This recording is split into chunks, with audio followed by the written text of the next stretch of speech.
Bonjour, aujourd'hui on va parler de vaccins et de vaccination, sujet important et somme toute controversé s'il en est un. Donc moi je vais vous présenter tous les aspects de la vaccination aujourd'hui. Donc quel est l'objectif de la vaccination, comment ça fonctionne, quels sont les types de vaccins qui existent, comment ils sont faits. Donc on va voir tout ça, mais on va voir aussi, ok, parce que c'est souvent un des sujets de discorde là. Les gens pensent que c'est ou bien tout est beau dans les vaccins ou bien tout est mauvais. Oui, je vais présenter le côté positif et je crois fermement là, que les vaccins sont positifs pour l'humanité, mais je vais quand même vous présenter euh, certains faits, ok, où les vaccins ont causé certains problèmes. Donc, tout n'est pas parfait dans la vaccination, mais l'ensemble de ce que l'on connaît de la vaccination est franchement plus positif que les quelques petits inconvénients là, que l'on connaît. Donc, je vais vous présenter tout ça en toute transparence. Donc, commençons. Et c'est sûr, ok, je pourrais commencer là, si on était en classe, en présence les uns avec les autres. Est-ce que les vaccins, c'est bon ou c'est mauvais? On pourrait sortir plein d'arguments, j'espère, pour lesquels les vaccins sont positifs. C'est bon, ça sauve des vies, ça prévient des infections. Et de l'autre côté, où ça va peut-être nous faire sortir d'une pandémie aussi, ça c'est quand même pas à négliger, là. Moi, je vous parle en direct du mois de février 2021. Donc, on est encore pendant la pandémie. Certains pays ont commencé leur vaccination, donc surtout les pays riches qui ont commencé.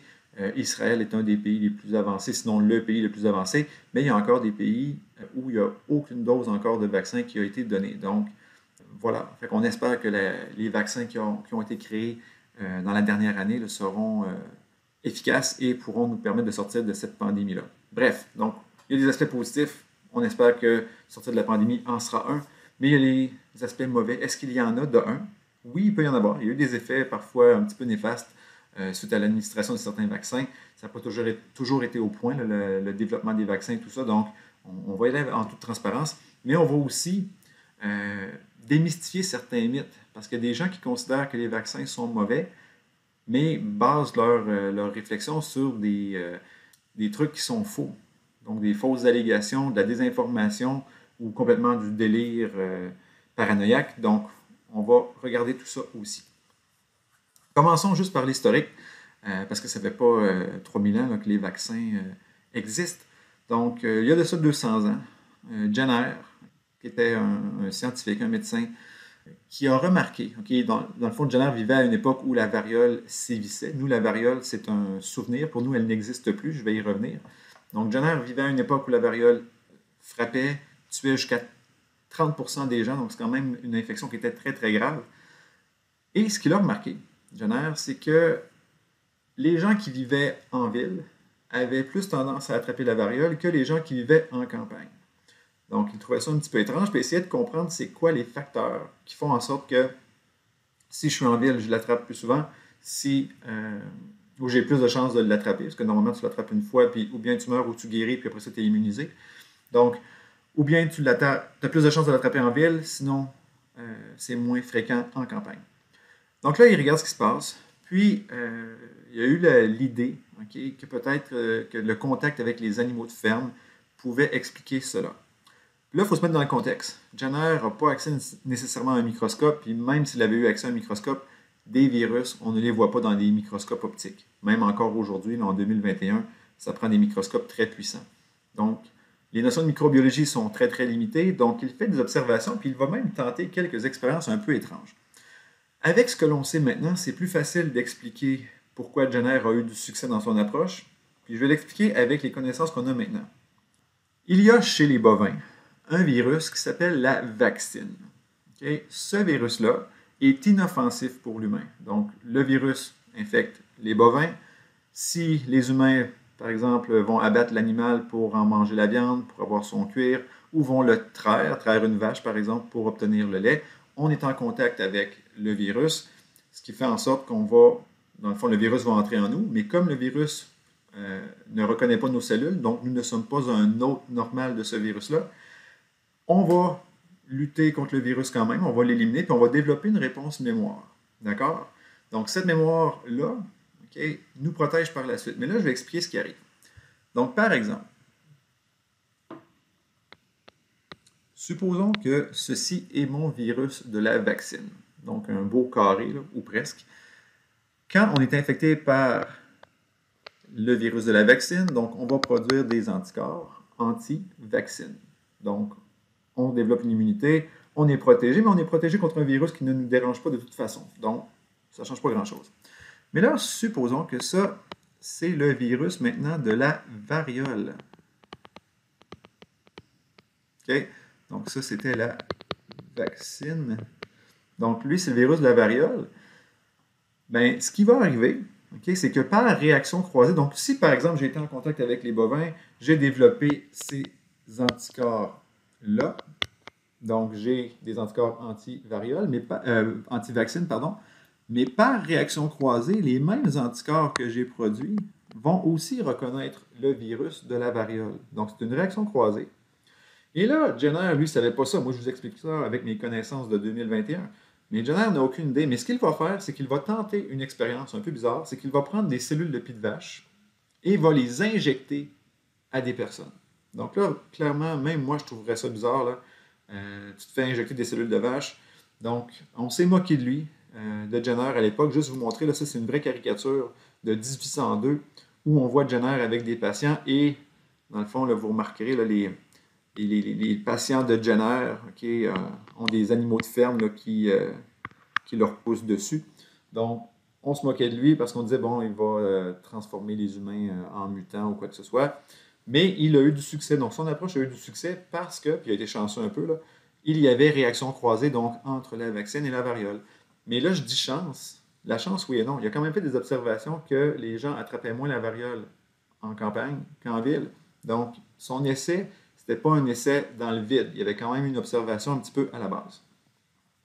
Puis juste ici, là, à titre indicatif, vous pourrez aller voir quand on parle d'historique, là, les mouvements anti-vaccins qu'on voit malheureusement de plus en plus. Là, puis avec le mouvement anti-vaccin reviennent des maladies que je considère médiévales, là, comme la rougeole. On ne devrait plus avoir de la rougeole en 2021 à travers la planète, mais on a des cas parce qu'il y a des mouvements anti-vaccins, parce que le vaccin contre la rougeole est hyper efficace. Bref, donc il y a des anti-vax maintenant, mais déjà en 1885, on avait déjà vu les premiers mouvements anti-vaccins contre la petite vérole, contre la variole, parce que les gens s'inquiétaient, c'était des technologies qui étaient un petit peu nouvelles à l'époque, donc on ne faisait pas confiance, et on a dû avoir recours à l'intervention du clergé. Donc il faut se rappeler qu'au Québec, dans ces années-là, disons, l'Église avait un pouvoir certain sur le peuple, donc si le message venait des représentants de Dieu, donc on acceptait plus facilement. Mais il y a quand même eu des émeutes à Montréal à cause de ça. Ensuite, autre fait historique, et là, j'attire votre attention sur la photo du livre qui est là. Ça, c'est un des premiers livres, je pense, que j'ai lu quand j'étais petit, donc j'étais peut-être prédestiné à faire de la microbiologie, ou c'est ça qui m'a influencé. C'était une collection de livres là, qui existait au début des années 80, puis la plupart des gens avaient ce numéro-là parce que c'est le livre gratuit donc, que les gens commandaient. Puis ils pouvaient arrêter leur abonnement tout de suite par la suite. Donc vous aviez le premier livre, puis le premier livre c'était Pasteur. Moi, mes parents ont arrêté là-dessus, mais ma conjointe, ses parents ont continué. Donc, on a encore toute la collection de ces livres-là, là, puis nos enfants ont lu ça. Bref, fin de la parenthèse. Donc ce livre-là, c'était sur Louis Pasteur. Louis Pasteur, vous connaissez le nom, c'est un microbiologiste français hyper connu qui a fait des découvertes importantes. Vous connaissez le principe de la pasteurisation, donc où on va éliminer des micro-organismes présents dans le lait ou dans la bière, par exemple. Donc, il n'a pas juste fait ça. Pasteur n'a pas juste fait la pasteurisation. Okay? Il a été un des premiers, dans le fond, à faire des vaccins. Puis là, on parle vraiment d'un microbiologiste. Là. Lui, c'est plus vraiment de la chance, comme Jenner a eu un peu de chance. Okay? Il a vraiment fait des études de microbiologie. Lui avait accès à des microscopes, donc son approche était un petit peu plus précise. On s'entend qu'il ne voyait pas les virus encore à ce moment-là, mais il y avait une approche un petit peu plus scientifique quand même. Donc lui, il a préparé des vaccins, par exemple, pour les animaux, contre les poulets, pas contre les poulets, mais contre le choléra des poulets quand même, des maladies qui touchaient les moutons. Et un de ses premiers vaccins chez l'humain, ça a été contre la rage. Virus de la rage. Et le petit garçon qui est là, Joseph Meissner, qui est un petit garçon allemand. Puis son histoire est racontée dans le livre, là. Donc, il se serait fait mordre par un chien enragé. Ses parents l'ont amené en France. Ça ne devait pas être très très long, on s'imagine, parce qu'on s'entend qu'on n'avait pas l'avion et la voiture à ce moment-là. Ou du moins, pas tout le monde avait des voitures à ce moment-là. Donc, bref, on l'a amené. Puis, ce qui a été intéressant, encore une fois, ici, c'est que la rage, c'est un virus. C'est une infection qui peut prendre du temps à se développer. Donc, même si le petit Joseph avait probablement déjà le virus en lui, suite aux morsures de chien, il a quand même reçu le vaccin de Pasteur et il a guéri de la rage. En fait, il n'a pas développé la rage comme telle. Juste pour vous donner aussi une idée là, de ce que vous voyez Pasteur ici. Donc, c'est une peinture de l'époque. Ce qu'il regarde, ce sont des moelles épinières de rats, des rats enragés. Donc, lui, il récupérait les moelles épinières parce qu'il croyait que, puisque le rat devenait plus agressif, donc il y avait quelque chose avec son système nerveux, donc il récupérait la moelle épinière, il la plaçait en présence de cristaux de formaldéhyde. Le formaldéhyde, c'est une substance chimique toxique. Je vais revenir sur le formaldéhyde, par contre, plus tard dans la vidéo, je vais expliquer pourquoi. Mais il les mettait là-dedans, donc les virus étaient détruits par le formaldéhyde et il prenait une préparation de ces substances-là, okay? Structures détruites là, par le formaldéhyde, et c'est ça qui faisait son vaccin. Donc, dans le fond, les micro-organismes qu'il injectait étaient des micro-organismes soit inactivés ou tués par les produits chimiques. Donc, l'enfant ou les animaux n'avaient pas la chance ou n'avaient pas la possibilité de développer la maladie. Là, on est plus près de notre réalité à nous. D'ailleurs, Dr. Heilman est décédé là, en 2005. Donc, Maurice Heilman est un microbiologiste américain et à lui seul, ou du moins avec son équipe, là, il est à la base de la découverte de 40 vaccins différents. Rougeole, oreillon, les hépatites, la varicelle, la méningite, les pneumonies. Cet homme-là a consacré pratiquement toute sa vie active à développer des vaccins, donc il a sauvé ou l'a permis de sauver des milliers, sinon des millions de vies. Ici, c'est un infographique, il y a plein d'informations là-dessus. Là. Donc, si je commence en haut à gauche, donc chaque année, 1,4 million d'enfants décèdent chaque année dans le monde, faute d'avoir été vaccinés. 38% d'entre eux seront tués par la rougeole. Là, ici, c'est écrit grippe de type HIB. Là. Techniquement, c'est Haemophilus influenza. C'est une bactérie, ce n'est pas le virus de la grippe. Donc, HIB, c'est une infection bactérienne. Même celle-là, le nom influenza, c'est une bactérie. Donc, 27%. D'ailleurs, nous, on a commencé la vaccination dans les années 80 contre cette bactérie-là, puis ça a eu un gros succès. Coqueluche, infection bactérienne qui est vaccinable. Le tétanos, c'est ou le vaccin contre le tétanos, c'est un des vaccins les plus efficaces. C'est une nanotoxine, ça fonctionne super bien. Okay? Puis ensuite, bon, l'autre graphique, donc une population davantage immunisée. Donc, plus il y a de citoyens vaccinés, moins la maladie est présente. Donc, si on regarde par exemple en Finlande, les personnes, la couverture vaccinale va être de 98%, personnes malades, 0,00001%. Grande-Bretagne, couverture vaccinale de 92%. On peut avoir l'incidence de cas de rougeole qui va être un petit peu plus élevée quand même, donc jusqu'à 20 cas qui vont être présents. Et une couverture vaccinale de 83% en France avec l'augmentation de l'incidence de la maladie. C'est normal, un va aller avec l'autre. Plus on vaccine, moins on est malade. Au Canada, c'est un petit peu similaire à ce qu'on voit en Finlande. Là. Du moins, ça l'était jusqu'à peut-être 5 ans, parce que là, avec les gens qui font moins vacciner leurs enfants, parce que des fois, c'est stupide, parce que les vaccins sont victimes de leur succès. Plus un vaccin est efficace, moins on voit de personnes qui souffrent de la maladie. Donc, par exemple, plus le vaccin de la rougeole est efficace, moins on voit de gens qui ont la rougeole. Et là, les gens se disent, ben là, pourquoi je me ferais vacciner ou je ferais vacciner mes enfants? Il n'y a personne que je connais qui a la rougeole. C'est peut-être parce que tout le monde est vacciné. Mais là, si les gens ne sont pas vaccinés, on va voir de plus en plus d'enfants qui ont la rougeole, de plus en plus d'enfants qui vont mourir de la rougeole. Puis ça, c'est un drame. C'est épouvantable.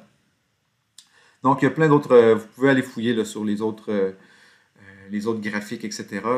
Peut-être juste ici, là, parler ce qu'on appelle le R0. Là. Donc, la rougeole, là, le R0. Donc, chaque personne qui a la rougeole va en infecter 17 autres. Okay, les oreillons, le R0 est de 7. R0 de la rougeole, c'est 17 oreillons. R0 de 7. Puis la grippe, okay, c'est à peu près le R0. Là. Eux ont écrit 2, là, mais c'est à peu près de 1 à 2. Puis la COVID-19, okay, pour l'instant, les chiffres qu'on a, là, ça varierait à peu près là, entre 2 et 4. Okay? Mais on se rapproche peut-être plus du 2 pour l'instant. À suivre. Donc, vaccination. Okay? C'est quoi l'objectif? Qu'est-ce qu'on devrait obtenir avec des vaccins efficaces? Okay? Donc, la vaccination comme telle, donc, consiste à produire à partir d'agents pathogènes ou de leurs toxines des préparations antigéniques qui vont être sécuritaires. Okay? On ne veut pas que ça cause la maladie, on ne veut pas que ça cause plus de troubles. Protecteur. Donc, le vaccin doit vous protéger contre la maladie. Si on vous vaccine puis que les gens traitent quand même la maladie, ça ne sert absolument à rien. Devrait vous protéger, oui, mais sur une période relativement longue. Okay? Si vous êtes protégé pendant 2 semaines, ça ne sert pas à grand-chose. Donc, on doit parler au minimum de 6 mois et plus, okay? Puis même dans un monde idéal de plusieurs années. Devrait induire la production d'anticorps neutralisants. Donc, on devrait voir des anticorps présents dans le sérum du patient. On doit voir ça après l'immunisation. Devrait induire la production de cellules T fonctionnelles, donc de cellules T CD4 ou cellules T CD8 au besoin. Donc, on devrait voir ces cellules-là apparaître aussi. Puis, ben, le côté pratique, c'est quand même pas rien, c'est plate, mais il faut y penser. Donc, un coût pas trop élevé. La stabilité biologique. Puis ça, si on regarde les vaccins présentement qui sont sur le marché là, contre la COVID, on parle de celui de Pfizer, BioNTech et de Moderna. Ce sont deux nouveaux types de vaccins à base d'ARN, mais la stabilité biologique est très faible parce que de l'ARN, ça va s'autodétruire rapidement ou ça peut être altéré rapidement parce qu'il va y avoir dans l'environnement. Donc, on doit les maintenir à environ, là, pour Moderna, c'est un petit peu moins pire, mais celui de Pfizer, c'est moins 70 degrés Celsius. Donc, c'est juste pour la chaîne d'approvisionnement, dans le transport et tout, c'est extrêmement compliqué. Il faut des congélateurs spécialisés dans les centres où on fera la vaccination. Donc, ça complique la vie de bien des pays, bien des régions. Le vaccin devrait être facile à administrer et devrait avoir peu ou pas d'effets secondaires, de toute évidence.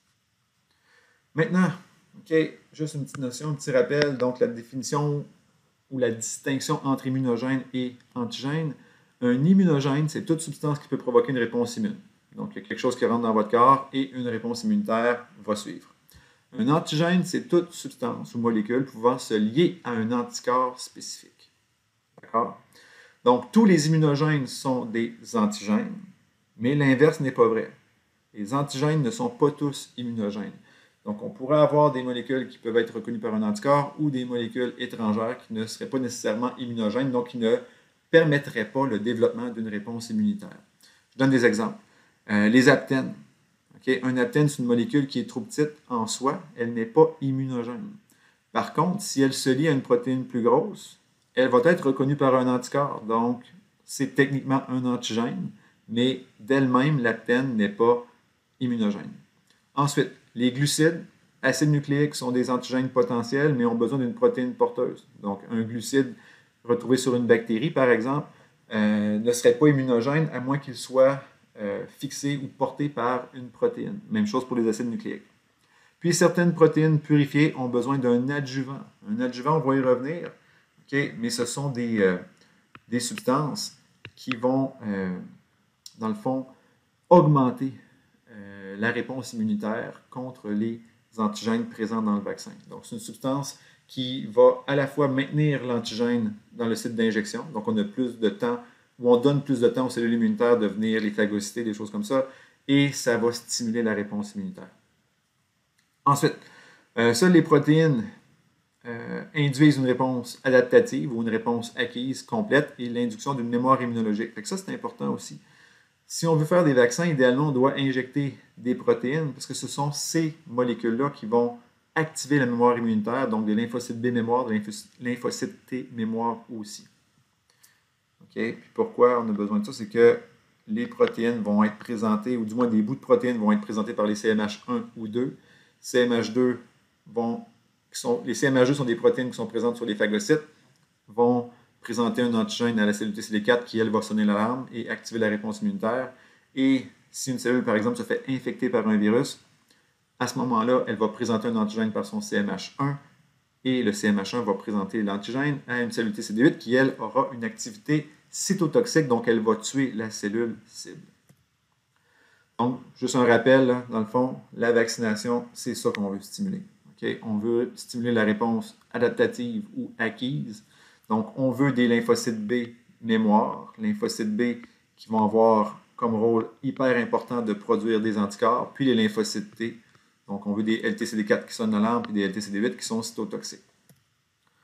L'objectif de la vaccination, dans le fond, c'est qu'on veut que le vaccin remplace le premier contact que l'on aurait eu avec un nouveau micro-organisme. Par exemple, si moi, j'ai jamais eu la COVID et je me fais vacciner contre la COVID, donc ce premier contact-là va permettre de stimuler. Okay? Donc, par exemple, là, je reçois le vaccin, puis là, dans le vaccin, ou à partir du vaccin, là, je produis des protéines des protéines du virus de la COVID-19. Donc, ça va stimuler certaines de mes cellules B ou lymphocytes B.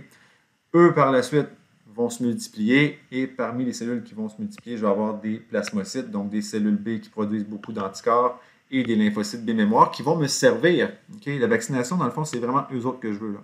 Je veux des cellules mémoire parce que lors du deuxième contact avec le même antigène, à ce moment-là, je vais répondre plus rapidement. Parce que la réponse, le petit graphique que vous voyez là, ça peut prendre 1 à 2 semaines pour que la réponse immunitaire se fasse.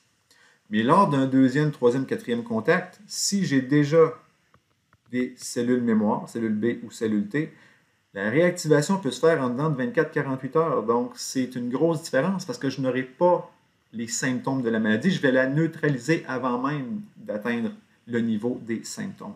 Donc, vaccination, c'est de stimuler les lymphocytes B et T pour obtenir des mémoires, des cellules B mémoire ou cellules T mémoire. Puis la vaccination, il ne faut pas juste penser à soi, c'est pas juste je me fais vacciner, je suis protégé, c'est aussi un acte social. Plus de gens sont vaccinés, moins le virus peut se propager. Et ce qu'il faut comprendre, ce n'est pas tout le monde qui peut recevoir un vaccin. Il y a des gens qui sont immunodéprimés, qui ne peuvent pas recevoir le vaccin. Il y a des enfants trop jeunes, des bébés naissants qui ne peuvent pas recevoir le vaccin. Donc, si le bébé, lui, c'est pas de sa faute, là, il vient de naître, si les gens autour de lui ne sont pas vaccinés, puis il y a quelqu'un qui arrive, qui a la coqueluche, qui tousse sur l'enfant va attraper la coqueluche, il ne pourra pas se défendre, son système immunitaire est hyper faible. Donc, le fait que toute sa famille autour de lui soit vaccinée, que le personnel soignant, les médecins, les infirmières, les nanothérapeutes, etc., sont vaccinés, les voisins, etc., tout le monde est vacciné, ça protège l'enfant. Mais il suffit qu'il y ait une faille à quelque part. Moi, je pourrais, par exemple, être en faveur de la vaccination, mais mon bébé naissant, je ne peux pas le faire vacciner quand je veux. Là. Je dois attendre quelques mois avant qu'il soit vacciné. Donc, si je présente mon enfant à un ami, à un membre de ma famille, et eux ne sont pas vaccinés, ils sont porteurs, ou leurs enfants sont porteurs de la rougeole, contaminent mon enfant meurt. Ça n'a pas de sens. Moi, je trouve ça ridicule. Okay? Donc, se faire vacciner, oui, ça nous protège, nous, c'est déjà bien, mais il faut le faire aussi avec un objectif social. Moi, par exemple, ça fait des années que je me fais vacciner contre la grippe, pas parce que j'ai peur d'avoir la grippe. Okay? Si je vais avoir la grippe, ça ne sera pas le fun. Okay? Mais je vais rester chez nous quelques jours, puis je devrais m'en remettre à mon âge du moins. Okay? Mais là, ce qu'il faut comprendre, c'est que moi, par exemple, si je me fais vacciner contre la grippe, je le fais surtout pour un de mes enfants qui est asthmatique. Puis je le fais aussi, par exemple, pour ma grand-mère qui a eu 93 ans en fin de semaine dernière. Donc, elle, je ne voudrais pas qu'elle attrape la grippe parce qu'elle, elle sera beaucoup plus vulnérable, puis elle aurait plus de chances d'en mourir d'une grippe. Okay? Je vais juste vous montrer un petit graphique intéressant. Pas un graphique, mais une petite animation. Donc, on voit ici l'importance de l'effet de groupe pour la vaccination. Donc, les petits bonhommes, les petits points bleus, dans le fond, c'est les personnes non vaccinées. Les points jaunes sont les personnes vaccinées. Donc, quand il y a 0% en haut à gauche de personnes vaccinées, la maladie se propage. Un peu comme on l'a vu avec la COVID, là, où, on va dire, à la fin de l'hiver, printemps 2020, même hiver 2020, là, si on regarde plus ce qui se passe en Chine puis en Europe, là, ça s'est propagé très rapidement. 25% de personnes vaccinées, ça se propage quand même. Puis là, présentement, février 2021, on a, je crois, 3% de la population québécoise qui est vaccinée, donc c'est comme s'il n'y avait rien. Donc là, pour l'instant, on n'est pas dans l'immunité de masse, on est vraiment dans l'immunité de personnes cibles. Puis c'est les plus vulnérables, c'est correct. Ou les personnes de première ligne. 50%, on pourrait dire que c'est quand même pas si pire, 50%, oui, ça va ralentir, mais ça va se propager partout quand même. 75%, ça se propage encore. 90%, là, on a vraiment un contrôle plus étroit, puis 95%, là, la maladie va être étouffée. Donc, il faut cibler, il faut avoir comme objectif en tant que société d'atteindre au moins un 90% de couverture vaccinale là, si on veut protéger les plus vulnérables. Donc, les personnes, par exemple, qui sont, comme j'ai dit, les bébés naissants, les personnes immunodéprimées, les personnes qui prennent des médicaments contre le cancer, donc qui n'ont pas de système immunitaire, qui sont trop faibles, etc. Puis il y a des gens qui génétiquement naissent sans système immunitaire. Donc ces gens-là aussi dépendent des autres pour être protégés. Maintenant, les différentes voies d'administration, les voies d'immunisation. Donc très rapidement, là, ça peut être sous-cutané, ça peut être intradermique. Donc vous allez voir, l'intradermique, là, ça commence à prendre quelqu'un qui est précis. Là. Okay, ça prend une bonne formation pour aller injecter là. Intramusculaire, ça c'est peut-être plus simple. Dans le fond, vous piquez dans le muscle de l'épaule, de la fesse. Okay? Dans le fond, on trouve un gros morceau de steak, un gros muscle, puis on pique là-dedans. C'est celui qui est le plus simple, dans le fond, à cibler. Puis c'est pour ça, justement, pour la COVID, avec l'effort de vaccination de masse, là, dès qu'on pourra avoir plus de doses que ce que l'on a présentement, il y a plein de gens qui n'ont pas nécessairement une formation en soins infirmiers, mais qui ont des connaissances suffisantes de l'anatomie et qui vont pouvoir administrer le vaccin parce qu'on vise un muscle puis on est correct. Intraveineuse peut être une autre façon. Orale, par exemple, le vaccin pour le rotavirus. C'est une petite goutte là, qu'on fait avaler au bébé. Puis intranasal, donc il y a certains vaccins, par exemple, contre la grippe, contre les infections respiratoires, là, qui pourraient être administrés de façon nasale. Puis l'importance du mode d'administration, donc par exemple, le vaccin de la grippe administré de façon nasale induit une production d'anticorps dans la muqueuse très efficace pour protéger les voies respiratoires supérieures. Donc, si on a beaucoup de cellules immunitaires ou beaucoup d'anticorps dans cette région-là, le virus, c'est un virus respiratoire, donc s'il ne peut pas passer les voies respiratoires supérieures, on va le neutraliser beaucoup plus facilement. Par contre, les anticorps systémiques induits par l'injection sont plus efficaces contre les infections des voies respiratoires inférieures. Puis généralement, par exemple, le virus de la grippe H5N1, c'est un virus extrêmement pathogène, mortel par rapport aux autres souches de groupe, mais il était très difficilement transmissible parce que justement, il devait atteindre les voies respiratoires inférieures pour causer des dommages. Donc, on a été chanceux que cette grippe-là ne se propage pas aussi facilement, par exemple, que la grippe saisonnière ou la grippe H1N1, parce que là, on aurait été dans le trouble. Mais bref, l'injection nasale va donner une protection pour les voies respiratoires supérieures, mais si on avait une infection qui attaque plus les voies inférieures, il faudrait préférer qu'il y ait un autre mode d'injection à ce moment-là pour avoir une protection plus systémique. Donc, juste vite, les vaccins, par exemple, oraux, on a le VPO, ça c'est un type de vaccin de la poliomyélite. Rotavirus, c'est un virus qui attaque surtout les jeunes enfants qui causent des gastro. Toutes la dizaine de lettres qui est là, ça c'est les vaccins, par exemple, de la diphtérie, coqueluche, tétanos et polio aussi. Hépatite B, VPI, c'est un autre exemple de polio. HIB, c'est Haemophilus influenza de type B, donc c'est une bactérie qui cause des méningites, entre autres. Puis le PCV7, c'est pour des pneumonies. Donc, ceux-là sont administrés de façon intramusculaire. Sous-cutanée, on va avoir la rougeole, fièvre jaune. Fièvre jaune, vous allez le recevoir, par exemple, si vous allez en voyage dans un pays où la maladie est endémique. Donc, moi, j'avais reçu ça là, quand j'étais allé au Pérou puis au Guatemala. Ensuite, intradermique, le BCG, ça, c'est la tuberculose. Donc, vous, ici, au Québec, au Canada, vous ne recevrez pas d'office ce vaccin-là, sauf si vous êtes soit un professionnel de la santé ou vous allez en voyage dans certains pays. Mais souvent, moi j'ai beaucoup d'étudiants, par exemple, en soins infirmiers qui arrivent d'Afrique et ces étudiants ou étudiantes-là ont reçu le BCG. La dose d'antigène à injecter, elle est importante parce que si on n'en donne pas assez, il n'y aura pas de réponse immunitaire. Si on en donne trop, il pourra y avoir le développement d'une tolérance, donc c'est pas mieux. Donc si, par exemple, là, lors d'une infection, une infection normale, là, supposons la grippe, COVID, peu importe, le nombre de micro-organismes qui entrent en nous est généralement faible. Okay? Si tu respires de l'air contaminé par la COVID, par la grippe, au départ, tu as peut-être une quantité de virus qui va être faible, mais juste assez pour te rendre malade. Mais là, au début, il n'y a pas grand-chose, mais quand les virus commencent à se multiplier, là, tu en produis beaucoup plus dans ton corps, là, ton corps commence à être envahi de façon assez importante, et là, bon, les symptômes vont arriver, mais c'est à ce moment-là, donc, quand on commence à produire un certain nombre de virus, donc plus élevé que ce qui est entré en nous à la base, c'est là où on va avoir une réponse immunitaire généralement meilleure. Donc, si on regarde les graphiques, par exemple, là, dose de l'antigène avec les anticorps produits, donc en bas de 10 à la 2, même 10 à la 3 antigènes ou une dose antigène, la quantité d'anticorps est relativement faible. Mais par la suite, okay, on va avoir une quantité d'anticorps qui va être pas mal plus importante. Puis, si on regarde encore une fois là, le deuxième graphique, donc la dose d'antigène puis les anticorps, donc avant une certaine dose, il ne se passe rien, il y a de l'énergie.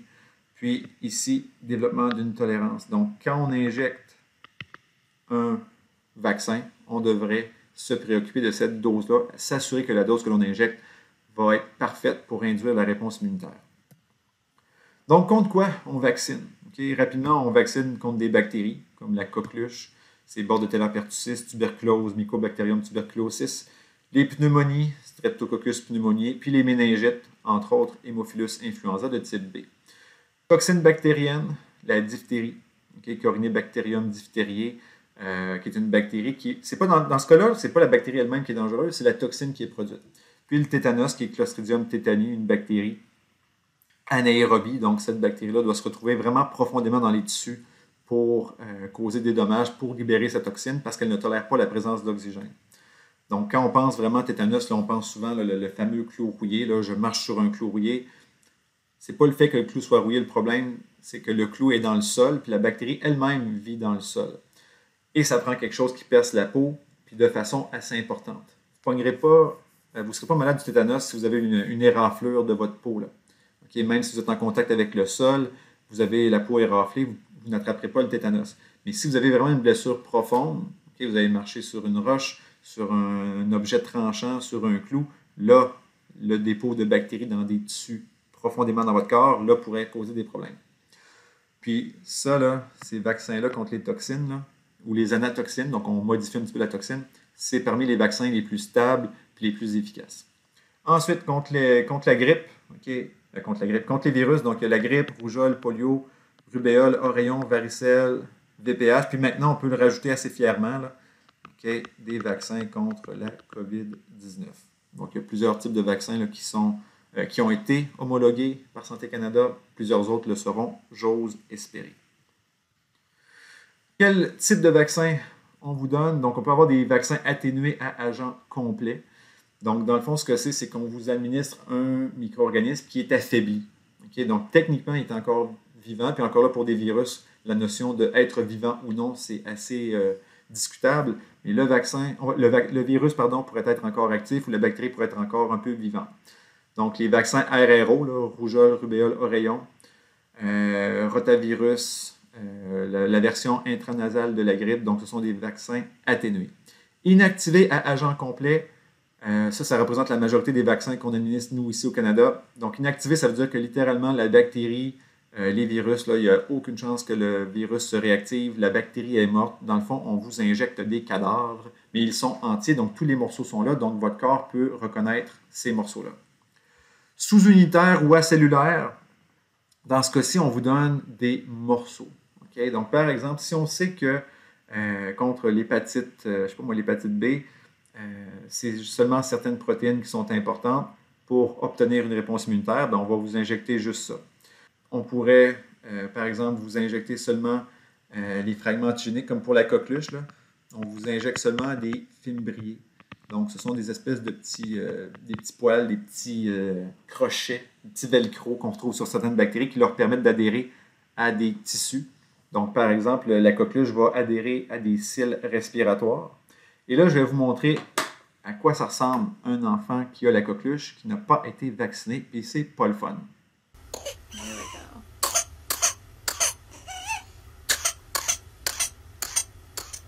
Donc, vous voyez le genre de tout que ça produit, là. C'est extrêmement irritant pour l'enfant. Là, vous voyez, l'enfant n'est pas capable d'inspirer présentement. Aucune inspiration encore.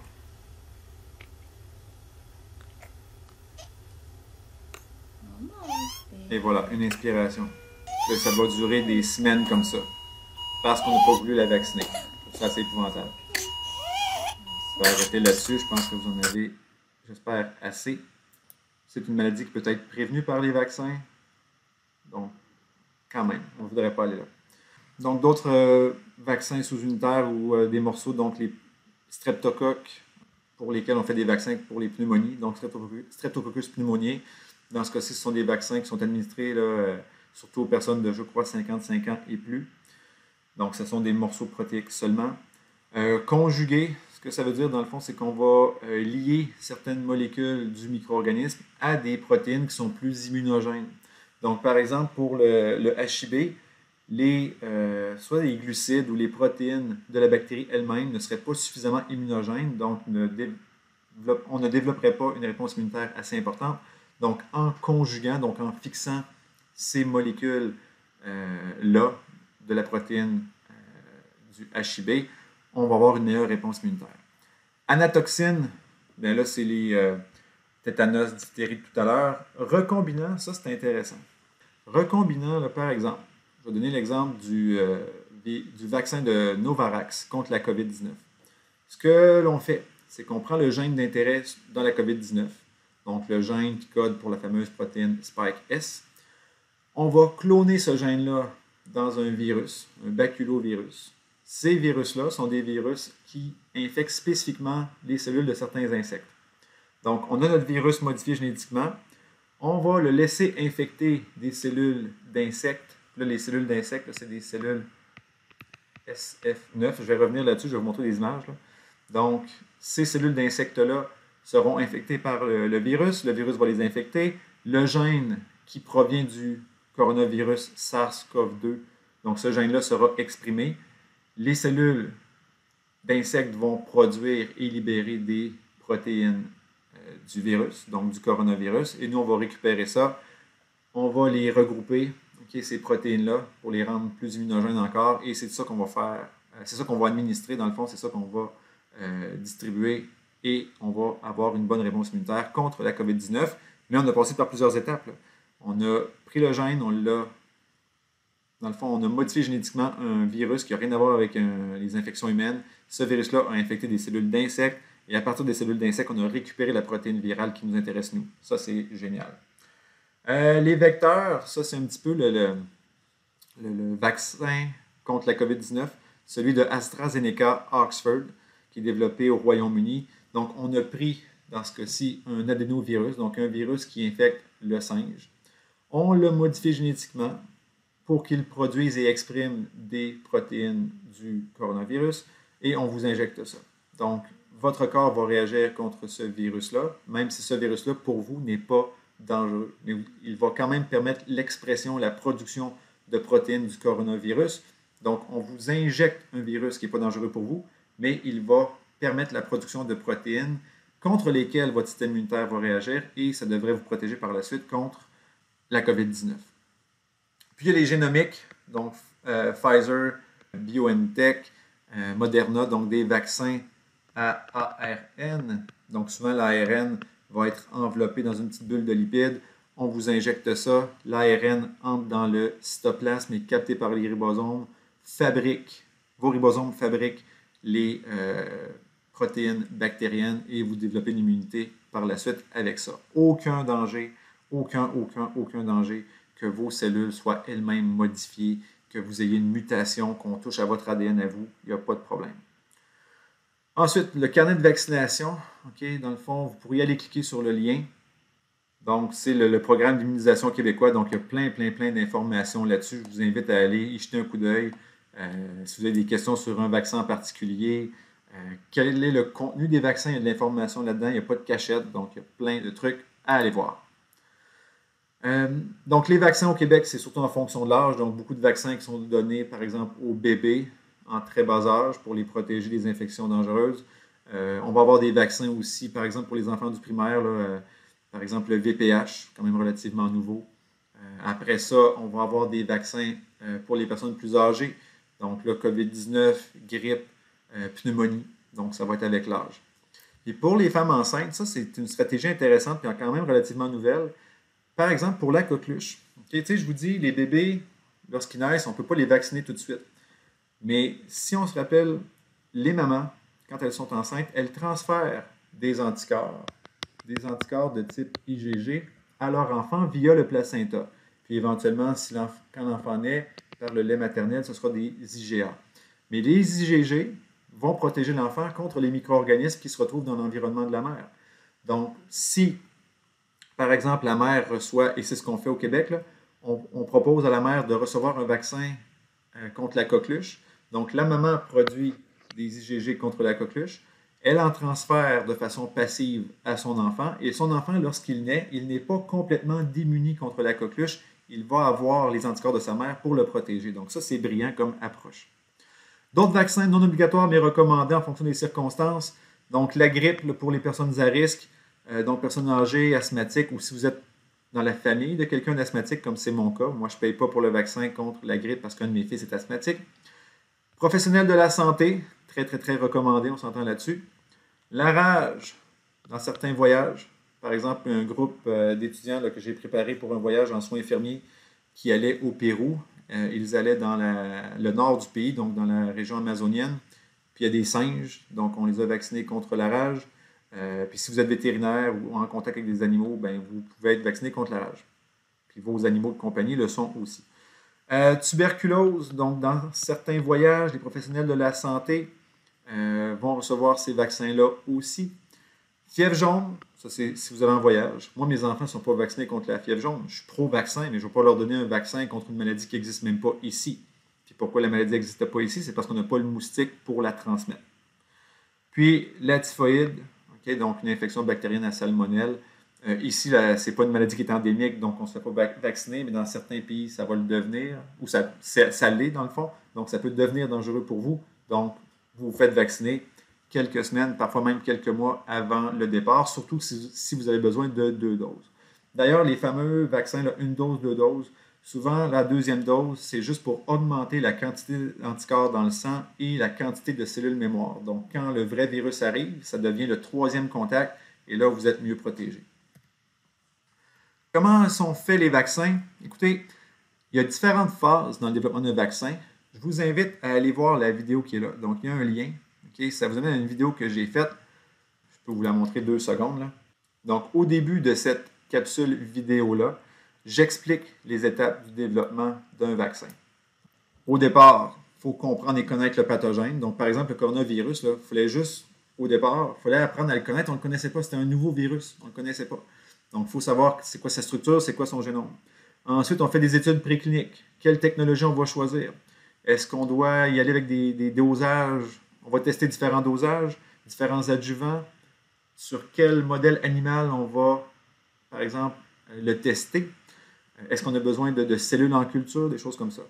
Par la suite, donc quand on a mis tous les paramètres de laboratoire là, sont établis, on va en phase 1. Donc là, c'est de 10 à 100 volontaires, donc de personnes en santé.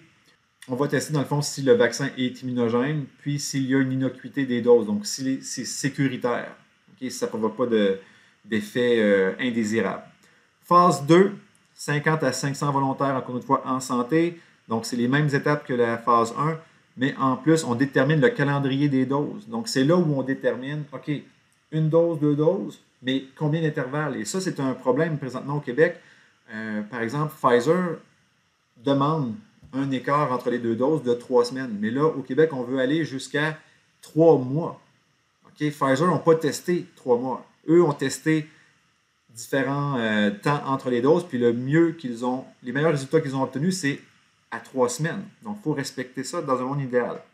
Phase 3 par la suite, donc là, on a plusieurs milliers de volontaires dans la population ciblée. Okay? Donc là, c'est plus large. Puis ensuite, les étapes suivantes, donc l'étape 6, homologation par un organisme régulateur, donc Santé Canada, la FDA aux États-Unis ou le European Medicines Agency qui vont gérer ça. Donc, il y a plusieurs étapes. Ça peut durer plusieurs mois, voire plusieurs années. Pourquoi ça a été vite avec la COVID? Dans le fond, c'est que Ce qui est arrivé, c'est qu'il y avait des milliards d'investis. Tout le monde voulait trouver la solution. Donc, les gouvernements ont investi massivement. Donc, ce n'était pas juste les compagnies privées là, qui mettaient de leur argent là-dedans. Les équipes ont été doublées, triplées, quadruplées. Donc, il y a eu beaucoup plus de gens qui ont été affectés à ce vaccin-là. Puis les ressources aussi, donc les nouvelles technologies, pas virus, mais vaccin ARN, c'est relativement nouveau. Donc, il y a plein de choses qui ont fait en sorte que ce vaccin-là ou ces vaccins-là sont sortis en dedans d'un an et non pas en 4, 5, 10 ans comme les vaccins traditionnels. Donc, on les fait comment les vaccins? Ça peut être à partir d'embryons de poulet. Donc, par exemple, vaccin de la grippe. Là, ce n'est pas des œufs d'épicerie, là. Ce sont vraiment des œufs fécondés. Il y a des embryons là-dedans. On va injecter des doses virales. Pourquoi ça prend des embryons de poulet? Pour faire un vaccin contre un virus, si on ne le fait pas par ARN, là, ça va nous prendre un être vivant. Les virus se multiplient dans les êtres vivants. Donc, que ce soit des cellules en culture, je vais revenir, ou des embryons de poulet. Puis l'embryon de poulet, dans le fond, ce qui arrive, c'est que la grippe, le poulet est un hôte normal de la grippe. Donc, on peut faire développer le virus de la grippe là-dedans. Et c'est pour ça aussi, quand vous recevez un vaccin là, pour la grippe, on vous dit ou on vous demande, est-ce que vous êtes allergique aux œufs? Là, la question, c'est pas, je ne viens pas manger un sandwich, là, je veux me faire vacciner, mais il est fort possible, quand on vous donne ce vaccin-là, puisqu'il provient d'œufs de poulet, ça se pourrait qu'il y ait des protéines là-dedans qui vous rendent allergique, donc ça pourrait être dangereux. Donc, c'est pour ça aussi des fois on vous demande d'attendre un petit 10-15 minutes après avoir été vacciné. Là. Donc, ça, c'est la technique des embryons de poulet. Par la suite, culture de cellules. Donc, ça peut être des cellules eucaryotes, ça peut être des cellules d'insectes, on en a parlé tantôt. Okay? Les cellules là, SF9 okay? Pour la culture du bactérovirus, entre autres. Culture bactérienne ou levure, donc ça c'est plus facile. Okay? Des bactéries, ça peut se multiplier de façon autonome dans un milieu de culture, les levures aussi. Donc quand on a un vaccin antibactérien, c'est plus facile à développer parce qu'on n'a pas besoin d'une cellule intermédiaire ou d'un tissu intermédiaire. Ensuite, on peut avoir des organismes génétiquement modifiés. Donc, par exemple, pour le vaccin de l'hépatite B, ce que l'on fait, c'est qu'on a pris le gène d'une protéine de surface de l'hépatite B et on l'a cloné dans un plasmide qui a été placé dans une levure, puis la levure maintenant produit les protéines de l'hépatite B. Donc, quand vous recevez le vaccin de l'hépatite B, il n'y a aucun danger que vous soyez infecté. Il n'y a même pas de virus là-dedans. La protéine n'a même pas été faite par un virus, ça a été fait par une levure. Puis ensuite, il y a la biologie moléculaire, par exemple le fameux vaccin à ARN. Donc, on produit en laboratoire l'ARN sans qu'on ait eu à faire quoi que ce soit avec le virus. Donc, on a juste du génome, puis on fait des photocopies de ce génome-là. Donc, il n'y a aucun virus là-dedans. C'est pour ça aussi, ça c'est un des facteurs là, majeurs pourquoi les vaccins, par exemple, de Pfizer et de Moderna sont sortis rapidement, c'est qu'ils n'ont pas eu besoin à développer un modèle animal, par exemple, pour faire que le virus se multiplie. Tout ce qu'on a à faire, c'est de produire en laboratoire de l'ARN. C'est beaucoup plus rapide. Donc, c'est pour ça qu'on a eu des vaccins rapidement. Donc, les fameux vaccins contre la COVID, j'en ai parlé depuis tantôt. Donc, Pfizer-BioNTech, vaccin à ARN. Un problème majeur, c'est la température de conservation. Moderna, c'est un peu le même principe, mais sa température de conservation est un petit peu moins froide. Donc, la conservation va être meilleure. Mais ces vaccins-là, encore une fois, l'ARN ne se rend pas dans le noyau, vous ne serez pas des mutants, il n'y aura pas de problème, quoi que ce soit. L'ARN, en plus, c'est une molécule qui est très instable, donc quelques heures après qu'elle vous ait été injectée, les ribosomes vont l'avoir lu, vont avoir fabriqué des protéines, mais après ça, l'ARN disparaît. Okay? Donc, ça ne va pas rester en vous. AstraZeneca, donc c'est un vecteur viral, j'en ai parlé aussi tout à l'heure, c'est un adénovirus qui a été modifié avec une partie de génome du coronavirus. Medicago, ça c'est intéressant, c'est une approche différente. Donc, ce sont des plantes transgéniques. Donc, les protéines virales sont fabriquées dans des plantes. Puis c'est fait au Québec, donc c'est intéressant. Puis un vaccin, fait par Novavax, une compagnie américaine du Maryland, si je me rappelle bien. Donc, baculovirus génétiquement modifié. On met ensuite ce virus-là avec une cellule qui le reconnaît, donc une cellule d'insecte. Puis je pense une cellule d'insecte de papillon de nuit, rien de moins. Et par la suite, donc, on récupère les protéines. Donc, oui, les vaccins sont sortis vite. Oui, il y a matière à se questionner si ça n'a pas été trop vite. Mais avec les technologies qu'on a, puis les budgets qui ont été investis là-dedans, les vaccins, comment je peux dire, il n'y a pas d'étapes qui ont été sautées. Oui, on a été plus vite parce qu'on a eu les moyens d'aller plus vite. Il y a plus de monde, plus d'équipes, plus d'argent, donc les résultats sont sortis plus vite. Ici, c'est un graphique qui vous montre l'importance d'un vaccin. Puis ça, c'est une étude au Canada, ici même. Donc, de 1979 à 2002, on a regardé les cas de méningite et de septicémie dus à Haemophilus influenza de type B, donc le fameux HIB. Donc, au cours des années 80, donc moi, j'étais là-dedans. Là. Okay, j'étais un petit garçon. Donc, il y a eu une augmentation importante des cas signalés de méningite, de septicémie dus à cette bactérie-là. On a réagi. Il n'y a pas eu de confinement à l'époque, okay, mais on a réagi quand même. Et on a introduit un vaccin. Et dans les années qui ont suivi l'arrivée du vaccin, c'est disparu. Okay? Je vais vous montrer à la fin du cours, j'ai une diapo là, qui va vous envoyer vers un lien. C'est une entrevue que j'ai faite avec une de mes tantes, qui est une infirmière praticienne, mais qui est à la retraite. En fait, elle était à la retraite, mais là, elle est retournée travailler pour l'effort COVID. Puis elle a vécu cette campagne de vaccination-là et elle l'a vu, OK? Je pense qu'elle dit du jour au lendemain, là, le nombre de cas qui a diminué, donc il y a moins d'enfants qui mouraient, donc c'était super positif. Autre affaire intéressante, là, quand je vous montre des graphiques comme ceux-là, OK, là, on est dans les années 50 à 80, là. Donc, polio, introduction du vaccin, chute, on est à zéro. Rougeole, presque à zéro. Rubéole, on tombe à zéro. Et oreillon, tombe à zéro. Même principe pour la diphtérie, c'est tombé à zéro dans les années 50. Là, il y a des gens qui regardent ces graphiques-là et ils se disent que ce n'est pas les vaccins qui ont amélioré la situation, c'est l'amélioration des soins de santé, l'hygiène, la purification de l'eau, etc. C'est sûr que les soins de santé sont meilleurs maintenant. C'est sûr que l'eau est peut-être mieux purifiée qu'avant aussi. On a peut-être une meilleure, hygiène de vie. Ça encore, ça dépend, mais peu importe.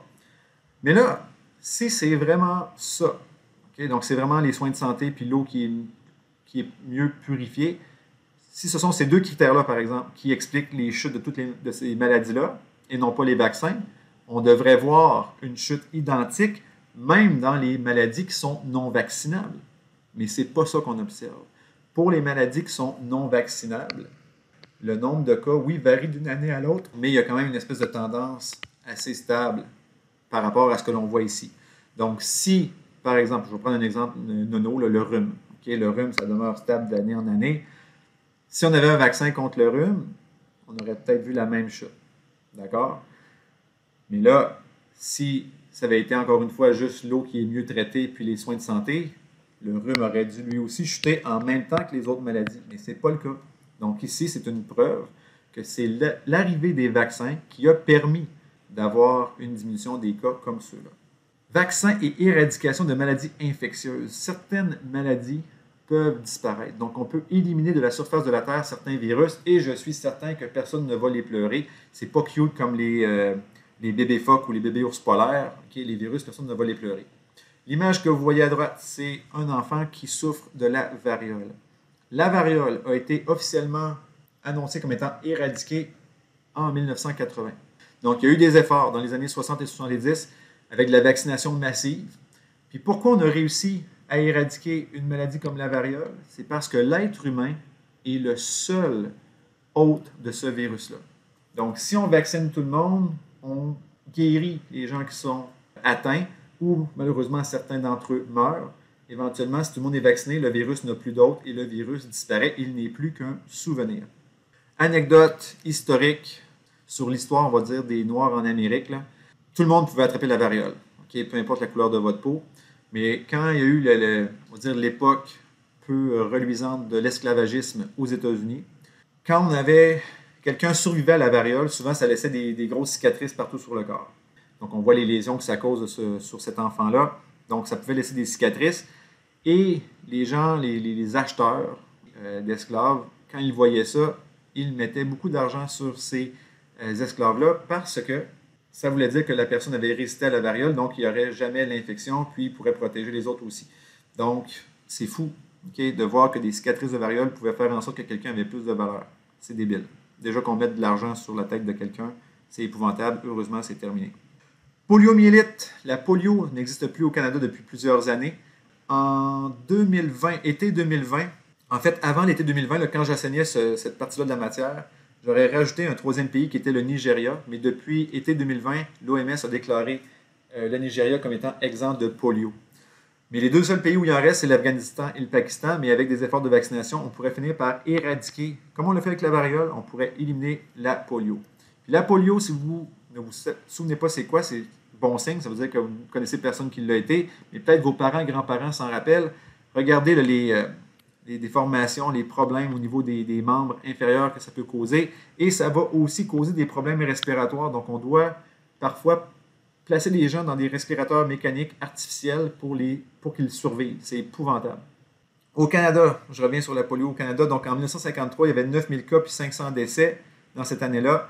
Puis avec l'arrivée de vaccins, on a complètement éliminé cette infection-là. Donc si on voit ici le graphique, ça c'est vraiment un graphique tiré des statistiques du Canada. Donc on introduit 2 vaccins et après l'année 1962, plus de cas de polio.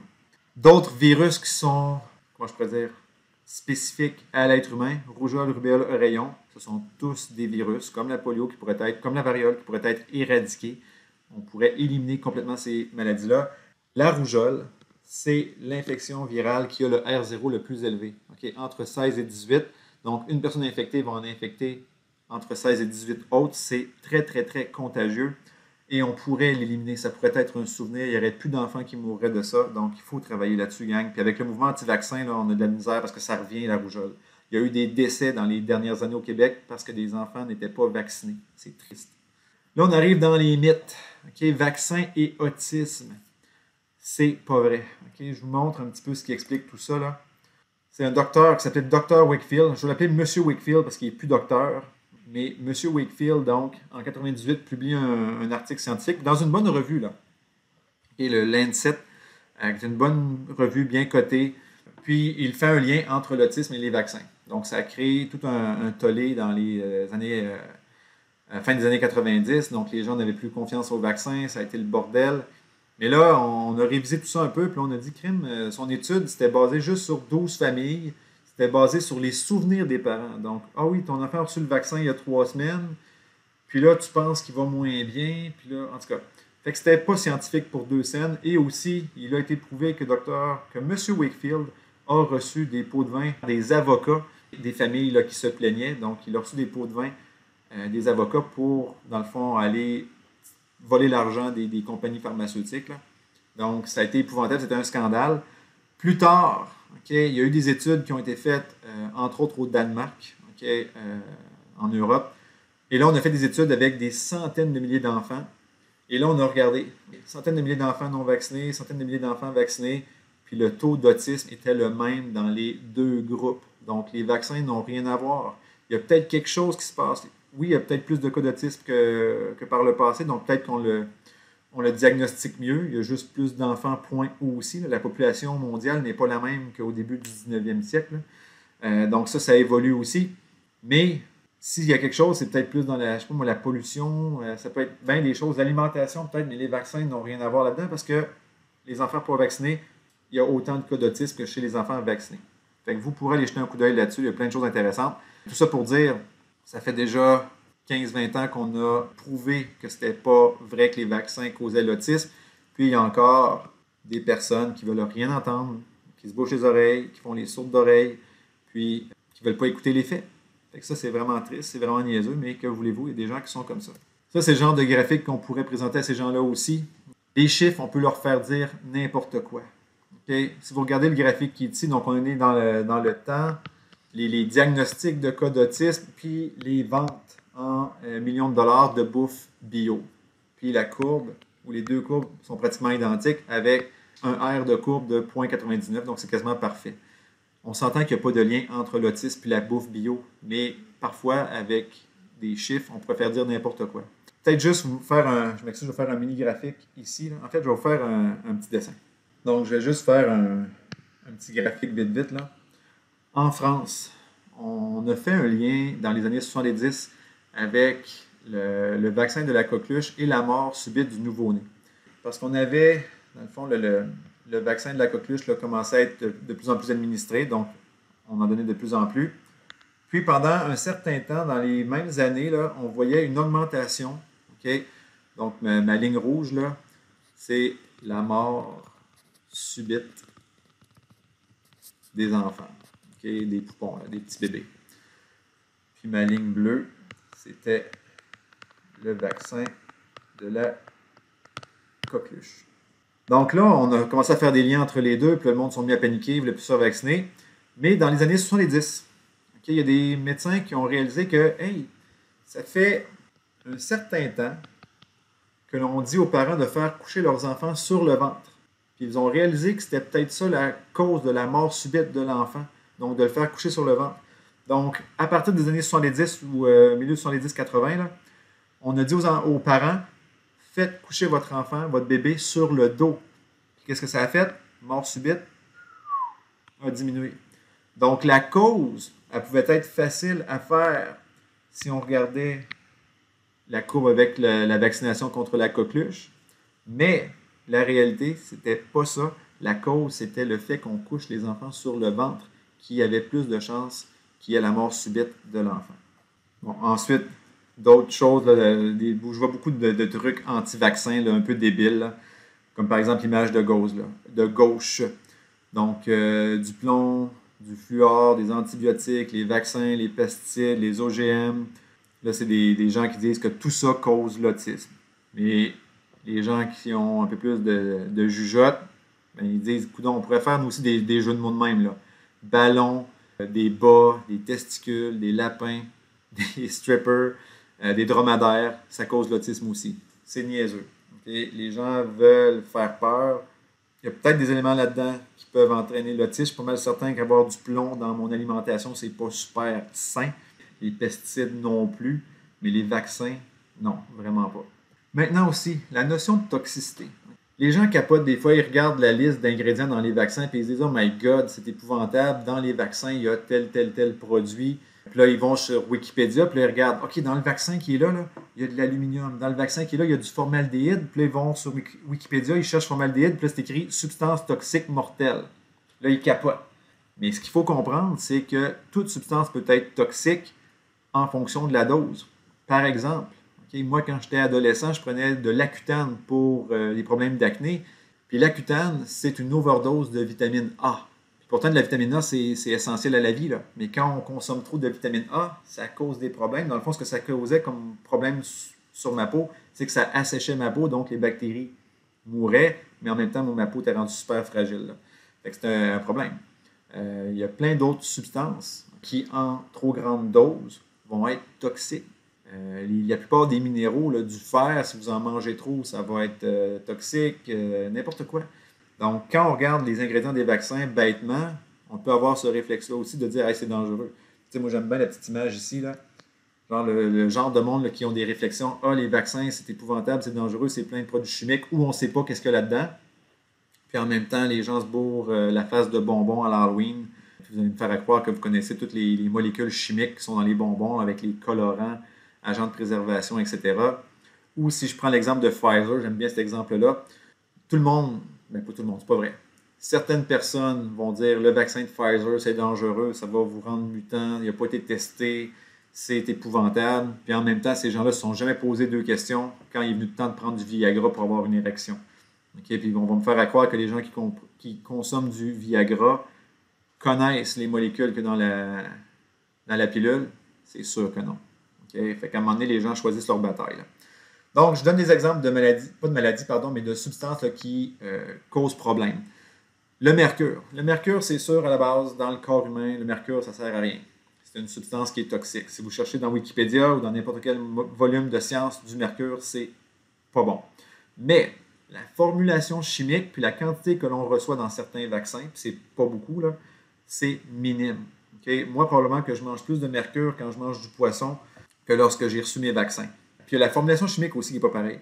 Par exemple, si on prend de l'alcool, l'alcool à la base, ça aussi, c'est une substance qui est toxique. Mais de l'éthanol, on peut en consommer une certaine quantité, puis on ne sera pas automatiquement malade, pas automatiquement mourir. C'est sûr que si vous abusez de l'alcool, de l'éthanol pendant des années, ça peut avoir des conséquences problématiques sur votre corps, mais somme toute, une fois de temps en temps, c'est pas grave. Donc ça, c'est de l'éthanol. Mais si on prend du méthanol, okay, qui est aussi un alcool. Méthanol, la formulation chimique n'est pas la même, puis ça peut vous rendre aveugle. C'est pas la même chose pantoute. Donc, méthylmercure, c'est dangereux, mais de l'éthylmercure, c'est pas aussi dangereux. Donc, il y a vraiment une différence à ce niveau-là. Puis, il y a aussi des gens là, qui disaient, le thymérosal, ça, c'est le nom du produit commercial qui est mis dans certains vaccins. Puis, dans le fond, pourquoi on met cette substance-là? C'est que c'est un agent antimicrobien. Dans le fond, on ne veut pas que des bactéries ou des champignons se développent dans les viales là, de vaccins, donc on rajoute ça. Puis là, il y a des gens qui voulaient associer le thymérosal au cas d'autisme. Mais il faut savoir, au Canada, il n'y a plus aucun vaccin pour enfants qui contient du thymérosal depuis 2001. Puis le nombre de cas d'enfants avec un spectre de l'autisme augmente encore. Donc, c'est clairement pas la cause. Un des seuls vaccins qui en contient encore, c'est le vaccin contre la grippe. Okay? Fait que c'est pas majeur. Encore une fois, je pense que j'ai plus de mercure dans mes plombages que j'ai reçu de mercure dans mes vaccins. L'aluminium. L'aluminium est présent dans certains adjuvants, donc dans des substances là, qui augmentent la réponse immunitaire. Dans les adjuvants, okay, on peut avoir de 0,125 mg à 1,5 mg par dose. Là, ils vont me dire, oh my God, ça a l'air beaucoup, ça, 1,5 mg. Mais dites-vous là, que dans votre alimentation, là, par jour, vous en mangez de 30 à 50 mg. Puis là, encore une fois, autant dans la bouffe que dans le vaccin, okay, la forme chimique du produit, de l'aluminium que vous consommez, est excrétée assez rapidement. Ce n'est pas quelque chose qui est bioaccumulé. Donc, il ne faut pas s'en faire vraiment. C'est sûr que si tu regardes l'aluminium, ça va être toxique. Mais par rapport à ce qu'on reçoit en vaccin et ce que l'on mange, il y a vraiment une grosse différence. Okay? Puis, tu sais, encore une fois, sur la formulation chimique, là, quand on parle de chlore, moi, je ne boirais pas un verre de chlore de piscine. C'est sûr que je meurs. Ou de l'eau de Javel, dans laquelle il y a du chlore aussi.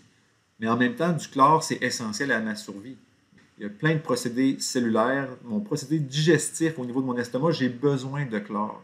Donc, je ne boirais pas un verre de chlore, mais à toutes les fois que je mange des œufs ou que je mange des frites, je mets du sel de table dessus. La formule chimique du sel de table, c'est quoi? C'est NaCl. Il y a du chlore. Okay? Puis pourtant, il n'y a personne qui est allé sur Wikipédia et qui a fait comme « Oh my God, le chlore, c'est toxique. Okay? » Donc, il faut réfléchir des fois. Il ne faut pas juste dire des conneries. Formaldéhyde, je vais vous montrer une image un petit peu plus tard qui explique pourquoi le formaldéhyde, ce n'est pas si catastrophique que ça. Okay? Encore une fois, formaldéhyde, oui, c'est catastrophique, je me reprends, là. En grande quantité, toxique, mortel. Mais le formaldéhyde, là, on en retrouve un peu partout. Regardez bien ça. Je donne l'exemple des deux images qui sont là. Donc ici, là, vous avez une substance qui contient plus de 4000 produits chimiques différents et on en retrouve dans tous les organismes vivants de la Terre, là, ou tous les êtres humains de la Terre. Puis dans ça, il y a de l'acétone, éthanol, des corps cétoniques, du dihydrogène monoxyde, donc ça c'est un petit peu drôle parce que c'est de l'eau, tryptophane, urée, plein de choses, OK? Puis là, on vous dit que ça peut être problématique. Quand on pense à ça, c'est à l'air épouvantable. Puis si je regarde l'image de droite, cyanure, formaldéhyde, plein d'autres affaires. Là, il y a de l'amidon, fait que là, ça commence à être moins sérieux. Potassium, manganèse, du fer, du cuivre, du zinc, du phosphore, du chlore, du sucre, etc. Puis là, on dit, oh my God, c'est tout épouvantable, ça. C'est quoi ces affaires-là? Bien, l'image de gauche, c'est du sang, votre propre sang. Okay? Il y a tout ça dans votre sang. Puis, à droite, c'est une pomme. Puis pas une pomme arrosée au Roundup, là. C'est une pomme bio. Dans les pommes bio, il y a du cyanure, dans les pépins, entre autres, il y a du formaldéhyde. C'est normal de retrouver ces substances-là. Du formaldéhyde, vous en avez dans votre sang. Fait que là, il faut me lâcher, il y en a dans les vaccins. S'il y en a dans les vaccins, c'est probablement parce que, par exemple, dans les vaccins que l'on produit à partir des œufs, okay, il y a du formaldéhyde dans les œufs. Donc, il y en a des traces dans les vaccins. L'aluminium, là, vous pouvez lire le texte, mais encore une fois, ça explique la différence entre les différents types d'aluminium, puis que, par exemple, justement, dans les vaccins, l'aluminium n'est pas bioaccumulé. Puis regardez bien ça encore mieux, là. Dans le lait maternel, il y a de l'aluminium. Fait que là, chez moi, l'aluminium est problématique dans les vaccins. Là, il y en a dans le lait maternel. Ici, c'est une poire. Regardez ici, pour la formaldéhyde. Si on compare une poire avec les vaccins, donc dans une poire, okay, donc une poire, on va dire de 200 grammes, il y a 12 000 microgrammes de formaldéhyde, et ça de façon naturelle. Encore une fois, ce n'est pas une poire OGM arrosée aux pesticides ou je ne sais pas quelle boîte. Là. Poire bio, il y a 12 000 microgrammes de formaldéhyde dans une poire. Puis, les vaccins vont contenir en moyenne là, à peu près 100 microgrammes okay, de formaldéhyde. Donc, je pourrais recevoir, okay, je ne sais pas moi, 10 vaccins différents et je n'aurais même pas encore reçu la quantité de formaldéhyde que j'aurais absorbé, mangé avec une seule poire. Okay? Fait qu'à un moment donné, là, quand tu reçois un vaccin, ça ne fait même pas bouger la concentration de formaldéhyde dans le sang de ton enfant. Maintenant, soyons honnêtes, okay? Il y a des vaccins qui, oui, ont causé des problèmes. Le vaccin de la grippe H1N1, il y a une dizaine d'années, ici même au Canada, en fait, il y a eu une pandémie. C'est pas une pandémie comme le coronavirus qu'on a connu, mais on a eu peur. Puis le vaccin a entraîné des cas de narcolepsie, donc les gens qui s'endorment de même. Donc, c'est quand même assez problématique. Le vaccin atténué de la polio, malheureusement, dans les années 50-60, il y a des gens qui ont développé la polio à cause de ça. Fait que ça, c'est un drame. Okay? Ce sont des erreurs. Puis bon, les technologies n'étaient peut-être pas au point et tout, mais ça a été épouvantable. Syndrome Guillain-Barré, ça, c'est quand même bien connu. C'est vraiment une maladie qui peut être causée par les vaccins. Mais il faut comprendre que dans ce cas-ci, c'est une maladie, c'est un problème neurologique, en fait, là, qui cause des petites paralysies, des choses comme ça. Et cette maladie-là, ou ce syndrome-là, est causé par l'infection du micro-organisme lui-même. Donc, je pourrais avoir Guillain-Barré après avoir été infecté par la bactérie Campylobacter, après avoir été infecté par le virus Zika, le VIH, le virus de la varicelle ou le virus de la grippe. Donc, si je reçois le vaccin pour la grippe, je peux avoir Guillain-Barré, mais si je me fais infecter par la grippe elle-même, je peux avoir Guillain-Barré aussi. Puis regardez ici, là, ça c'est important. Là. On va avoir Guillain-Barré 17 fois par million de personnes qui sont grippées. Donc, 17 personnes par million vont développer Guillain-Barré après avoir eu la grippe. Et une personne par million va développer Guillain-Barré si elle a été vaccinée contre la grippe. Donc, j'ai quand même 15-17 fois plus de chances d'attraper ou de développer Guillain-Barré suite à une infection normale par le virus de la grippe que par le vaccin. Puis plus près de nous, là, quand il y a eu la campagne de vaccination en 2020 contre la grippe, parce que beaucoup de gens voulaient se faire vacciner contre la grippe parce qu'il y avait la COVID en plus. Donc, il y a eu des petites inquiétudes dans certaines provinces canadiennes. Mais Santé Canada puis GSK, GlaxoSmithKline, qui était le producteur du vaccin, ont dit qu'il n'y a pas de danger avec notre vaccin de la grippe cette année, vous pouvez continuer, etc. Les symptômes ou les désagréments les plus communs, c'est nécrose au site d'infection, douleur, fièvre, fatigue. Moi, mes enfants, quand ils se faisaient vacciner, là, ils dormaient super bien la nuit, ils étaient tranquilles parce qu'ils sont affaiblis. Ça fait travailler votre système immunitaire, un vaccin. Même les chiens, quand ils sont vaccinés, sont plus tranquilles le soir. On peut avoir, ça c'est triste aussi, des réactions allergiques graves. Donc, tu vas te faire vacciner contre la grippe, puis tu as une allergie aux œufs, puis tu ne le sais pas, ou tu n'y penses pas, puis tu as un choc anaphylactique, ça peut être dangereux. Paralysie de Bell. Lors des essais cliniques au Royaume-Uni, pour les vaccins de la COVID, là, sur les 22 000 personnes qui ont été vaccinées, on a dit « Oh my God, il y a 4 cas de paralysie de Bell », donc les gens voulaient faire un lien tout de suite. Mais il faut connaître, la paralysie de Bell, c'est encore une fois une forme de paralysie qui peut survenir suite à des infections par des micro-organismes, par des chocs ou des traumatismes quelconques. Donc, l'incidence normale de la paralysie de Bell, c'est de entre 15 et 30 cas par 100 000 habitants, ou 100 000 personnes. Donc, si on regarde ici, là, si on fait par exemple 22 000 fois, on va dire 4,5, donc ça ferait 100 000. Puis si je fais 4 fois 4,5, donc je vais être à peu près entre 20 et 30 cas. Donc, je suis dans l'incidence normale. Donc, si j'ai vacciné 22 000 personnes, c'est normal que parmi ces 22 000 personnes-là, il y ait des personnes qui développent la paralysie de Bell. C'est quelque chose qui apparaît par 100 000 habitants, de toute façon, vaccin ou pas. Si on avait eu, par exemple, 200 cas par 100 000 personnes de paralysie de Bell, là, je me serais inquiété. Là, j'aurais fait un lien. Oui, il y a peut-être quelque chose entre les deux. Mais pour l'instant, non. Puis, une des je veux dire, pires catastrophes qui n'a pas été le fun, c'est un échec total là, de vaccin, c'est le vaccin contre la dengue. La dengue, c'est une infection virale qui est transmise par un moustique dans les pays tropicaux. Puis, on a essayé des vaccins.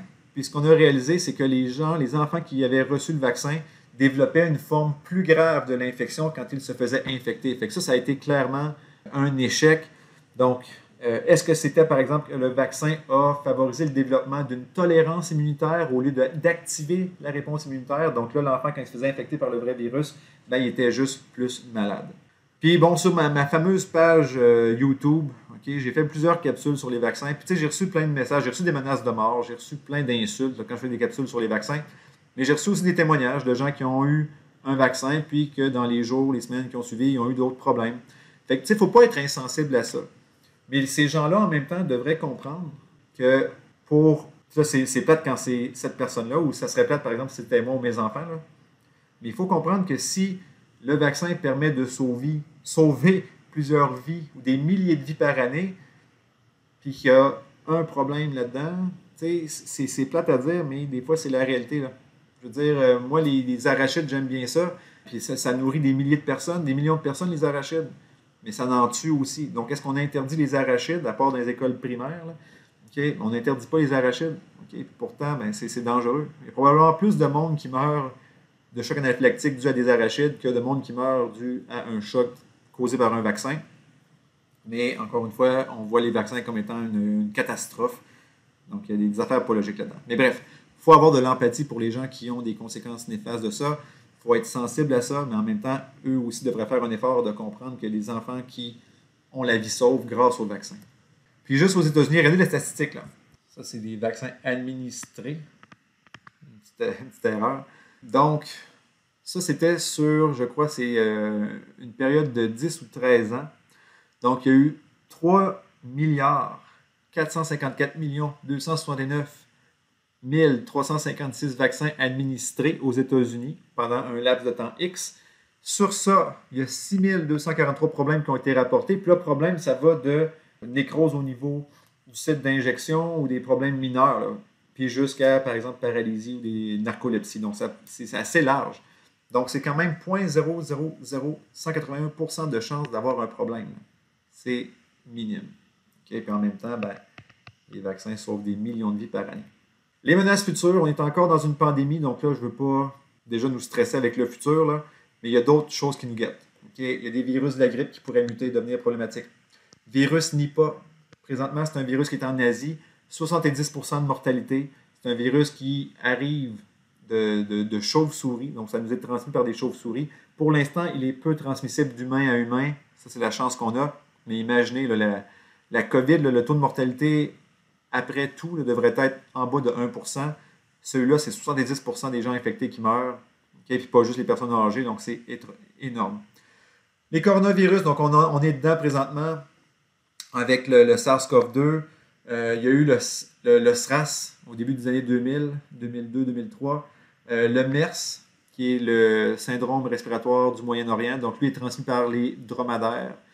Donc, lui aussi avait un taux de mortalité assez élevé, je pense que c'était 30%, donc on l'a échappé belle. Le VIH, okay, ça existe encore, c'est encore une pandémie, il y a encore des gens qui en souffrent, qui en meurent. Oui, il y a des traitements qui favorisent la survie des gens, mais très peu en guérissent. Je pense que c'est même pas 5 personnes qui sont officiellement considérées guéries du VIH. Réchauffement planétaire et fonds du pergélisol, dans le fond, ce que c'est qu'il y a des sols gelés en permanence, là, par exemple dans le nord du Canada, puis dans le nord de l'Europe et de l'Asie. Ces sols-là, avec le réchauffement de la planète, se dégèlent. Et là, ça pourrait libérer, par exemple, des bactéries ou des virus qui sont emprisonnés là depuis des milliers d'années. Donc, on ne sait pas ce qui pourrait sortir. Maladie émergente. Okay, donc, COVID-19 est une maladie émergente. On s'entend là-dessus. On ne l'a jamais vu venir, celle-là. Les maladies animales. Les animaux aussi pourraient souffrir d'infections. Ça pourrait être transmis à l'humain par la suite. Les actes de terrorisme ou de guerre. Imaginez un pays, parce qu'il y a encore 2 pays officiellement là, qui ont des virus de la variole, là, les États-Unis puis la Russie. Donc, imaginez si on utilisait ça maintenant comme arme biologique. Et puis, personne qui est vacciné, ça ferait des ravages épouvantables. Puis, une menace importante. D'ailleurs, l'OMS le classe le mouvement anti-vax comme étant une des plus grandes menaces à la santé de la population. Là. Donc, mouvement anti-vax, ça crée beaucoup de problèmes. Puis, regardez bien ici. Là. Il y a eu une épidémie de rougeole en République démocratique du Congo. Puis cette épidémie-là de rougeole a été plus meurtrière qu'Ebola. Puis Ebola, je vous rappelle que c'est un virus qui tue à 90%. Donc il y a eu plus de morts liées à la rougeole et au mouvement anti-vax qu'au virus Ebola. Je vous invite, si vous ne me croyez pas, là, à aller lire l'article de la presse là-dessus. Puis les anti-vax aux États-Unis, entre autres, c'est 2 groupes. Il y a le Deep South, là, en dessous de la Bible Belt. Là. Donc des gens là, qui sont contre l'État, contre les élites. Des fois, c'est des milieux un petit peu plus ruraux. Donc, on ne fait pas confiance là, aux élites, aux médecins, aux scientifiques, aux politiciens, sauf à Trump. Puis là, le West Coast, un petit peu plus grano, bio, tout ça. On veut la médecine naturelle, donc on n'aime pas les big pharma et tout ça. Donc, ça, c'est les deux gros groupes là, anti-vax aux États-Unis. Il y a un petit truc ici que je trouve intéressant. Là. Quelqu'un qui avait mis, je pense que c'est sur Twitter, peu importe, qui disait que la peste noire est disparue sans vaccin. C'est vrai. Tu as parfaitement raison, le grand ou la grande. Mais il y a quelqu'un qui a répondu, ouais, il n'y a pas eu de vaccin. Puis on a sorti de cette crise-là dans les années 1300 ou 1400 quelque chose. Mais ça l'a tué un tiers de l'Europe. Est-ce qu'on veut qu'il y ait 3 milliards de morts suite à une pandémie en 2021? Pas sûr. Okay? Je pense qu'on préférait avoir un vaccin pour limiter ça. Puis là, ben, il y a plein de petits mimes là, que je pourrais vous montrer. Lui, je l'aime bien ici. Là. Les vaccins, 200 ans de recherche et de développement. Les antivax, même pas 200, là, je dirais 20 minutes ou même 2 minutes de recherche sur Internet, puis c'est tout. Celui-là ici est épouvantable. Là. Les gens qui disent amener votre enfant à une clinique de vaccination, c'est littéralement comme l'amener à Auschwitz. Puis là, je le souligne littéralement. Voyons donc. Okay. Auschwitz, camp de concentration nazi en Pologne, où on a exterminé des milliers, sinon des centaines de milliers ou même millions de juifs. Là. Comparer la vaccination à ça, c'est du délire, c'est de la maladie mentale. Puis, un autre qui a publié quelque chose sur les réseaux sociaux, c'est quand même très drôle. Là. Il dit « Je ne suis pas un anti-vax, mais juste déjà en commençant ta phrase de même, ça va pas bien. Là. » Mais il dit « Je comprends pourquoi certains parents ne veulent pas des produits chimiques dans leur enfant, tout ça. » Puis, il pense que ce qu'on devrait faire, c'est prendre des petits morceaux des micro-organismes puis les injecter aux patients pour qu'ils développent une immunité. Bravo, le grand, tu viens de réinventer la vaccination. Puis il y en a d'autres, des memes, je pourrais vous en montrer. Puis il y en a dans tous les sens. Il y a des memes anti-vax aussi. Là, puis des fois, qui sont aussi drôles, mais en tout cas. Mais bref. Donc, cette personne-là, là, par exemple, qui se moque des créationnistes parce que c'est contre la science, mais lui-même est un anti-vax. Donc, quand tu crois à la science, il faut que tu la crois tout le temps. Puis ça, c'est une image, des fois, qui fait peur, qui circulait beaucoup sur les réseaux sociaux. Là, puis regardez, cette poupée représente tous les vaccins qu'un enfant reçoit avant l'âge de 2 ans. Avez-vous des questions? Puis là, moi, je réponds à ça. Oui, j'en ai 3. Okay? Laquelle des maladies contre laquelle on a vacciné l'enfant voudrais-tu que ton enfant ait? De 1. Si on plaçait l'équivalent de 2 ans d'utilisation de couches, de bouffe, de vêtements sur un enfant, ne croyez-vous pas que ça aurait l'air tout aussi impressionnant? Okay? Mettez 2 ans de couches là-dessus, je suis sûr que l'enfant meurt étouffé. Avez-vous déjà eu la polio? Non, moi non plus, grâce au vaccin. Donc ça, c'est le lien vers la vidéo de ma tante Marie qui est infirmière. C'est super intéressant, je vous dis, là, il y a vraiment... C'est un entretien que j'ai fait avec elle. J'avais dit, on va faire ça 15-20 minutes, puis ça a duré, je pense, 40 minutes. Là, parce que c'était juste intéressant, il y avait plein d'anecdotes, c'était vraiment cool. Puis, pour terminer, donc, il y a d'autres vidéos, d'autres liens. Je vous invite à aller voir tout ça. Il y a tellement d'informations sur les vaccins. Puis, de grâce, allez voir les bonnes informations des sites fiables, pas le blog de petit Joe là, qui ne connaît rien là-dedans, là, qui s'improvise expert en santé publique là, alors qu'il a à peine son secondaire 5. Là. Renseignez-vous bien. Essayez de transmettre les vraies informations, les vraies connaissances à vos proches, à vos amis aussi, parce qu'il faut gagner la lutte là, contre les infections qui peuvent être prévenues par les vaccins. Donc voilà, c'est ma petite morale de la journée. Si vous avez des questions, vous me contactez. Bonne fin de journée.